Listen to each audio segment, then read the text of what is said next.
రంగారెడ్డి జిల్లా కేంద్రంలోని జయశంకర్ కాలనీలో గురువారం ఓంకారేశ్వర స్వామి ఆలయంలో శివపార్వతుల కళ్యాణాన్ని వైభవంగా నిర్వహించారు. భక్తి శ్రద్ధలతో పూజా కార్యక్రమాలు జరిపారు. మాజీ ఎంపీ సురేష్ షెట్కర్ కార్యక్రమానికి హాజరై ప్రత్యేక పూజలు చేశారు. ఆయన మాట్లాడుతూ శివపార్వతుల ఆశీస్సులు అందరికీ ఉండాలని జహీరాబాద్ మాజీ పార్లమెంట్ సభ్యులు సురేష్ షెట్కర్ అన్నారు. కార్యక్రమంలో ఆలయ అభివృద్ధి కమిటీ అధ్యక్షుడు కపిల ప్రభాకర్, ప్రతినిధులు వీరన్న, ఆంజనేయులు, శివరాములు, రాజు, ఇంద్రశేఖర్, జీవన్, శ్రీనివాస్, మారుతి, సంగమేశ్వర్, చంద్రం, రామ్శంకర్ తదితరులున్నారు.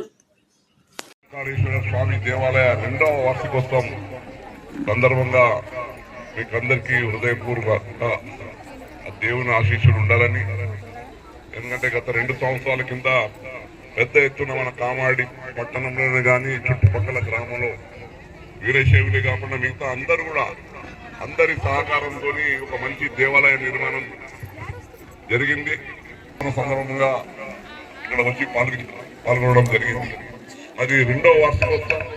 మరి పెద్ద ఎత్తున ఈరోజు కామాడి పట్టణంలో మరి భక్తులందరూ సోదరి సోదరులు శ్రద్ధా భక్తులతో ప్రత్యేకంగా మీ అందరికీ ఈ మందిరం 2వ వార్షిక శుభాకాంక్షలు జరుపుకుంటూ ప్రతి సంవత్సరం మరి పెద్ద ఎత్తున మరి ఈ ప్రాంతంలోనే ఈ పట్టణంలోనే మరొక మంచి మందిర స్థాపన మనం చేసుకోవడం జరిగింది. ఆ దేవుని ఆశీస్సులు మనకందరికీ, మన కుటుంబాల పైన, మనందరి మీద దేవుని దయ ఉండాలని కోరుకుంటూ ఈ అవకాశం మీరు ఇచ్చినందుకు మీకు అందరికీ మరోసారి ధన్యవాదాలు.